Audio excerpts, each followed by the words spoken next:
Hello ladies and gentlemen, and welcome back to my channel for another Hot Toys Top 5 video. That's right, today is finally the day.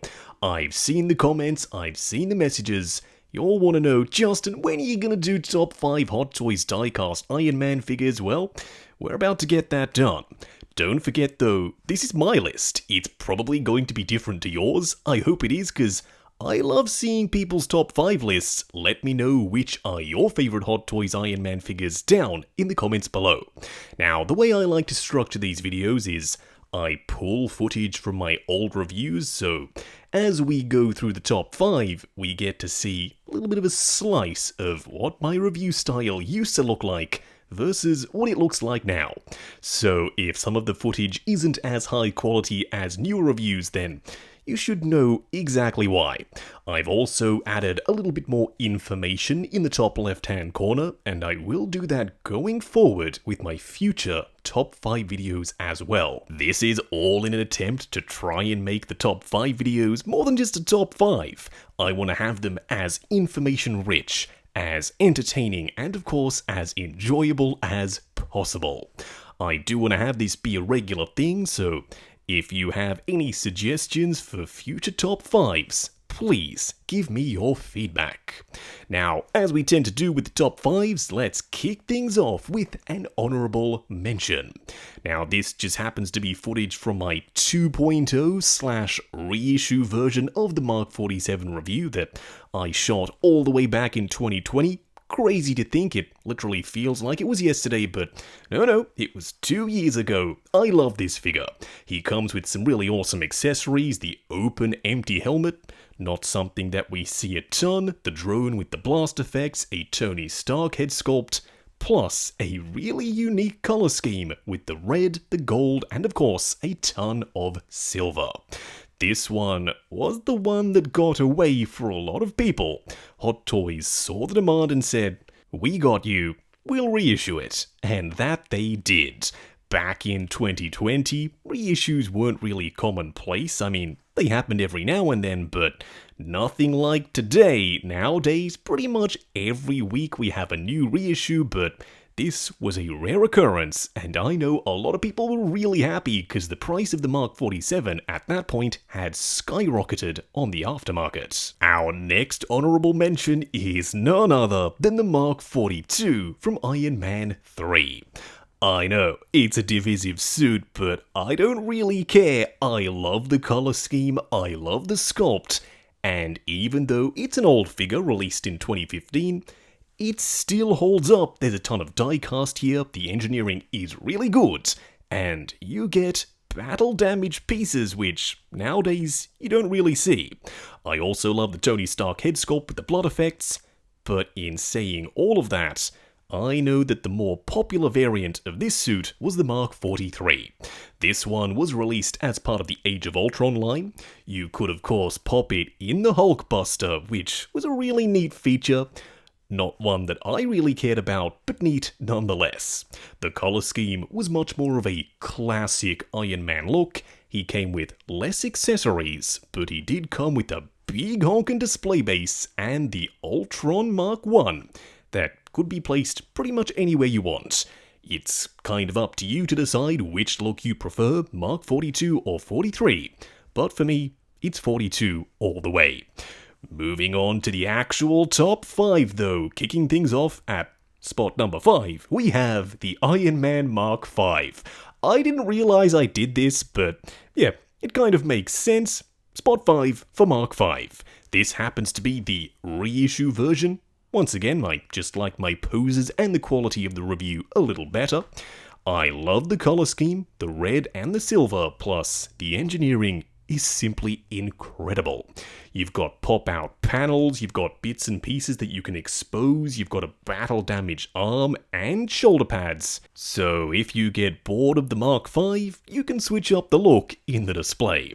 Now, Hot Toys thought this look was so nice, they made it not only 3 times with the first plastic version, then the original diecast, then the reissue of the diecast, but a fourth time with the reissue of the reissue with an included diorama racetrack display base.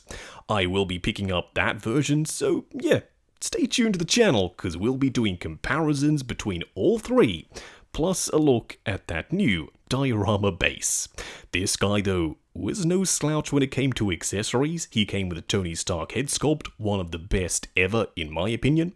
He also had those swap out pieces, Whiplash's arc reactor, so he can look at it and decide, oh yeah, your cycle count is a little low. Do let me know where you'd place the Mark V on your list. But on mine, he quite comfortably, again entirely by coincidence, takes the 5th spot. Dropping in at number 4, the Mark VII. You may be wondering, Justin, why the heck isn't this suit higher? It's from an iconic moment in an iconic movie, being of course Avengers 1. This guy should be way higher on the list, and I tend to agree with you. It's just that the suits that are higher up are even better. This guy came out in 2020. I love the sculpt, I love the paint. This was one of the first and only times Hot Toys went with a satin finish. Still not sure why, because it's way more accurate. You've got the battle damaged pieces, you've got the pod mode, some crazy engineering. Overall, this guy was incredible and he still is. Unfortunately, he did reuse a Terminator display base, but that's not enough to knock him down a spot on the top 5. Moving on to number 3. For a good chunk of time, this was my all-time favourite Hot Toys die-cast Iron Man figure. For those who don't know what you're looking at, this is the Avengers Infinity War Mark 50.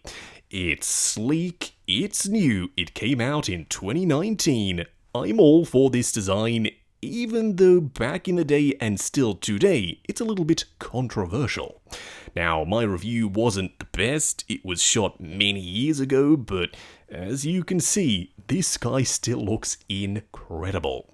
I love the metallic red, he's got various swap out pieces, and if you want to shell out a little bit more money, you could get the additional accessory pack with a bunch more weapons, because in Infinity War, this suit could form weapons out of the armor, because of course, you like it, it's nanotech.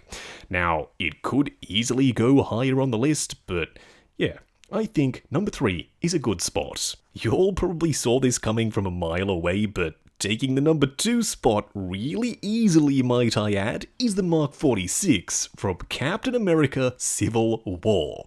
Now, you can go with the original version with the Tony Stark head sculpt and that really annoying diamond rubble style display base, or you can go with the 2.0 one, which is exactly what I did for this video. I prefer this smaller format display base, even though it's just as hard to work with. Check out the review if you haven't already.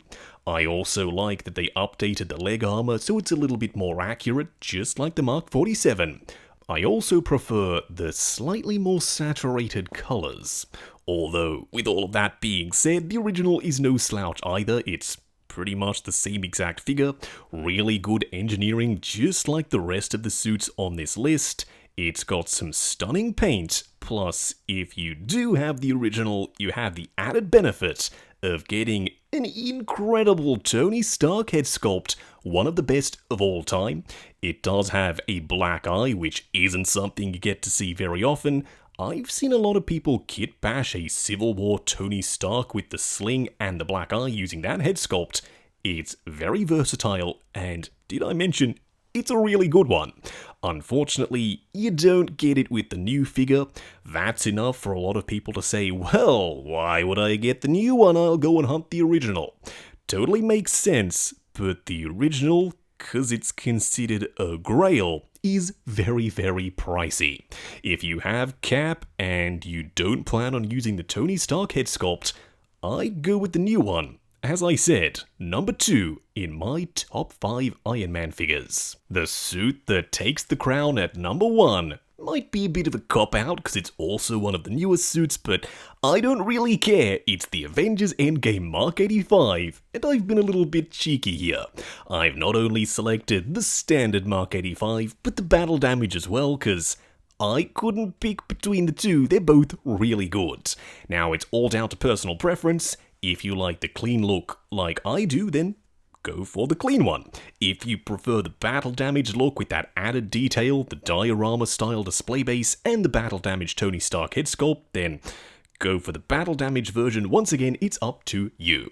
I love the engineering. We've got that classic comic book style Iron Man look with the gold on the thighs, the shoulders, and the biceps, plus that retro looking faceplate. Oh yes, this guy is right up my alley. We had been waiting for this style design in the MCU forever. And of course, they had to save it up until the very last second, the last appearance of Tony in the MCU, to give us this look, but I'm happy they did. It's a nice send-off for Tony. He's wearing that classic comic book looking armor. It's sleek, it's proportionate, you've got the switch out pieces, and because it uses similar technology to the Mark 50, if you have the Mark 50 accessory pack, well, good news! Some of those pieces are compatible with this guy. Does that mean that you absolutely have to run out and get those accessories? No, it's an optional extra. I think that these figures come packed in with enough stuff to warrant them being at number 1, plus of course, this design is awesome. Now, I've had a ton of fun making this top 5 list. Let me know, number 1, if you enjoyed the format, number 2, what you want to see top 5s of going forward, and number 3, what your top 5 Iron Man diecast figures list is down below. While you're down there, why not hit that subscribe, bell notification icon, and join button if you like the sound of seeing your name in the end credits of my reviews. Like, comment, and subscribe, and I'll catch you in the next video.